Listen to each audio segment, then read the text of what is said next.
அனைவருக்கும் வணக்கம். நான் காயத்ரி கிருஷ்ணன். நம்ம காலையில் வடித்த சாதம் இல்லைன்னா மத்தியானம் வடித்த சாதம் மீந்து போச்சுன்னா கவலையே வேண்டாம் ஃப்ரெண்ட்ஸ். அதை வச்சு நம்ம சூப்பர் சாஃப்டான ஒரு சப்பாத்தி நம்ம ரெடி பண்ண போகிறோம். இது நம்ம சாதத்தில் பண்ணதுன்னு சொன்னால் யாருமே நம்ப மாட்டாங்க. அந்த அளவுக்கு நல்ல டேஸ்ட்டாக சூப்பராக இருக்கும்.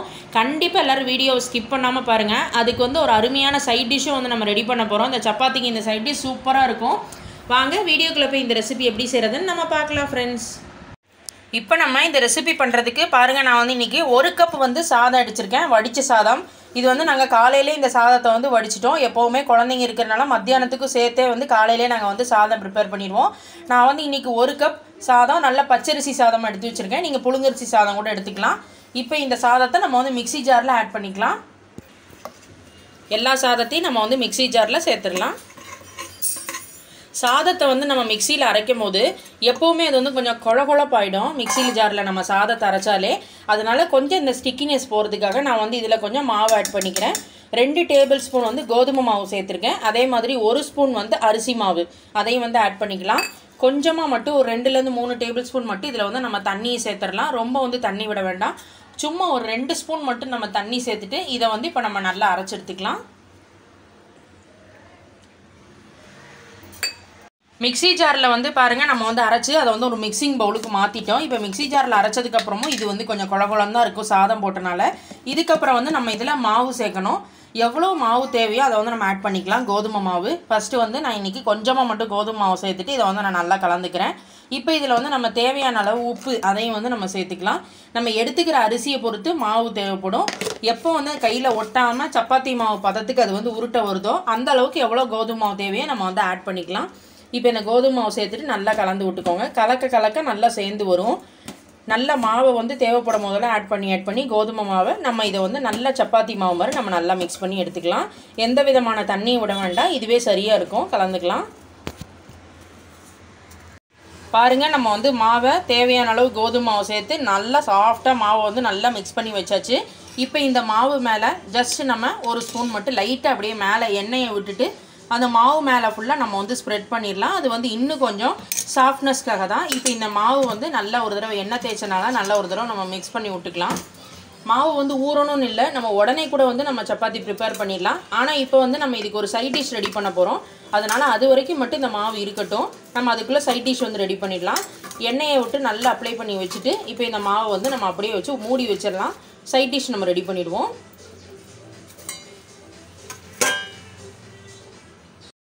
இப்போ நம்ம சைட் டிஷ் ப்ரிப்பேர் பண்ணுறதுக்கு கடாயில் நம்ம 2 டேபிள் ஸ்பூன் எண்ணெய் விட்டுருக்கோம். எண்ணெய் நல்லா ஹீட் ஆனதுக்கப்புறம் ஃபஸ்ட்டு நம்ம கடுகு சேர்த்துக்கலாம். கடுகு நல்லா வெடிக்க ஆரம்பிச்சிடுது. உளுத்தம்பருப்பு, கடலைப்பருப்பு சேர்த்துக்கலாம். கொஞ்சமாக ஜீரகத்தை ஆட் பண்ணிக்கோங்க. பெருங்காயம், 3 பச்சை மிளகாயை நல்லா ஃபைனாக கட் பண்ணி வச்சுருக்கோம். அதை நம்ம இப்போ உள்ளே சேர்த்துக்கலாம். கொஞ்சம் கருவேப்பிலையும் ஆட் பண்ணிடலாம். ஒரே ஒரு வரமிளகாயை மட்டும் கிள்ளி போட்டுக்கலாம். ஒரு துண்டு இஞ்சியை நல்லா சீவி வச்சுருக்கோம். இந்த ரெசிபிக்கு மெயினே இந்த இஞ்சி தான். சீவி வச்சுருந்த அந்த இஞ்சியை சேர்த்துட்டு நல்லா கலந்து விட்டுருங்க. இது எல்லாமே நல்லா தாளித்து ரெடி ஆகட்டும். மிக்ஸ் பண்ணி விட்டுக்கலாம். எல்லாமே நல்லா தாளித்து ரெடி ஆகிடுது. பாருங்கள், இந்த பச்சை மிளகாய் எல்லாமே இந்த எண்ணெயிலே நல்லா வதங்கி வரணும். இப்போ இதில் 2 பெரிய சைஸ் வெங்காயத்தை நல்லா இந்த மாதிரி நீளமாக ஃபைனாக கட் பண்ணிக்கோங்க. அதை இப்போ நம்ம உள்ளே சேர்த்துக்கலாம். இந்த ரெசிபிக்கு வெங்காயத்தை இந்த மாதிரி நீளமாகவே நம்ம கட் பண்ணிக்கலாம். வெங்காயத்தை சேர்த்துட்டு ஒரு 2லேருந்து 3 நிமிஷத்துக்கு இந்த வெங்காயத்தை நம்ம நல்லா வதங்கிக்கலாம். வெங்காயம் கொஞ்சம் கண்ணாடி பதம் வர அளவுக்கு நல்லா வதங்கி வரட்டும் லேசாக. இப்போ இதில் நம்ம தக்காளி சேர்க்கலாம். ஒரு தக்காளி கட் பண்ணி வச்சுருக்கோம். அதை உள்ளே சேர்த்துக்கோங்க. தக்காளியை சேர்த்துட்டு இதோட சேர்த்துட்டு நம்ம நல்லா மிக்ஸ் பண்ணி விட்டுக்கலாம். இப்போ இதில் ஒரு 1/2 ஸ்பூன் மட்டும் நம்ம மஞ்சள் பொடி அதையும் சேர்த்துடலாம்.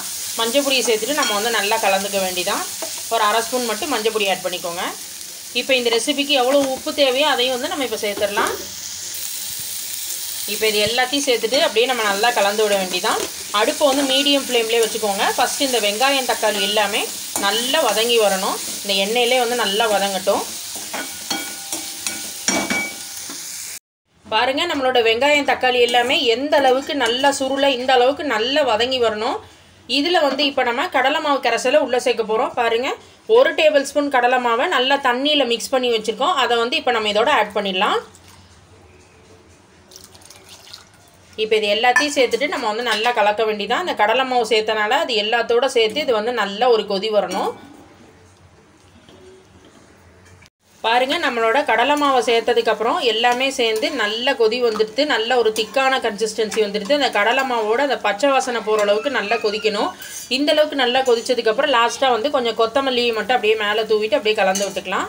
அவ்வளோதான், நம்மளோட சூப்பரான side dish recipe Bombay chutney அருமையாக ரெடி ஆகிடுது. இப்போ வந்து நம்ம ஸ்டவ்வை சுவிட்ச் ஆஃப் பண்ணிடலாம்.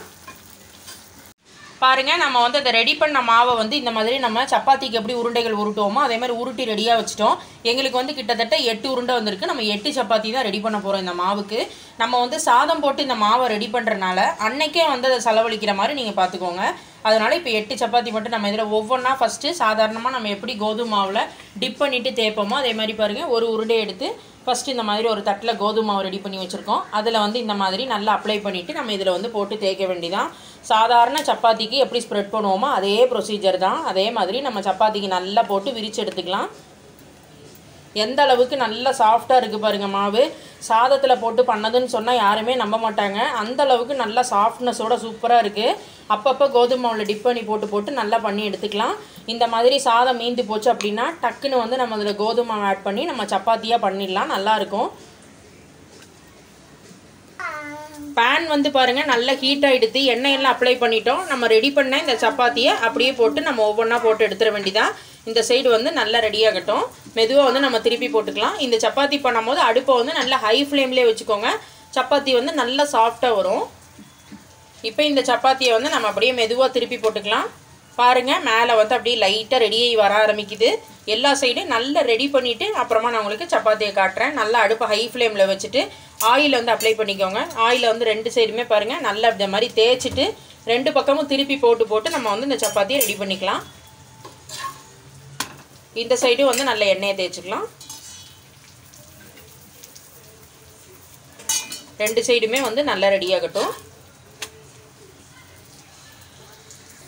பாருங்கள், நம்மளோட சப்பாத்தி சூப்பராக ரெடியாக இருக்குது. அந்த அளவுக்கு நல்ல சாஃப்ட்னஸோடு பாருங்கள் ரொம்பவே அருமையாக ரெடியாக இருக்குது. அப்படியே நம்ம சூடாக சர்வ் பண்ண வேண்டியதான். நம்ம ரெடி பண்ண அந்த சைட் டிஷ்ஷோடு அப்படியே சர்வ் பண்ணலாம். சூப்பராக இருக்கும். இதே மாதிரி நம்ம மீதி எல்லா சப்பாத்தியும் போட்டு எடுத்துடலாம். பாருங்கள், நம்ம வந்து எல்லா சப்பாத்தியுமே போட்டு எடுத்துட்டோம். நம்மளோட கிரேவி சைட் டிஷ்ஷும் பாம்பே சட்னி சூப்பராக ரெடி ஆகிடுது. நான் ஒரு சப்பாத்தி எடுத்து உங்களுக்கு எடுத்து காட்டுறேன் பாருங்கள்.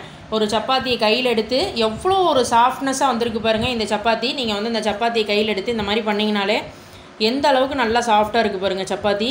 இந்த அளவுக்கு நல்ல சாதத்தை போட்டு நம்ம பண்ணனால அவ்வளோ சாஃப்ட்னஸாக இருக்குது. சைட் டிஷ்ஷையும் கண்டிப்பாக ட்ரை பண்ணுங்கள். இந்த சப்பாத்திக்கு இது வந்து ரொம்ப சூப்பராக இருக்கும். எல்லோரும் ட்ரை பண்ணி பார்த்துட்டு மறக்காமல் உங்கள் ஃபீட்பேக்கை கமெண்ட் பாக்ஸில் ஷேர் பண்ணுங்கள். மேலும் இன்ட்ரெஸ்டிங் வீடியோஸ்க்கு நம்ம மணக்கோலம் குக்கிங் சேனலை சப்ஸ்கிரைப் பண்ணிக்கோங்க ஃப்ரெண்ட்ஸ். தேங்க்யூ.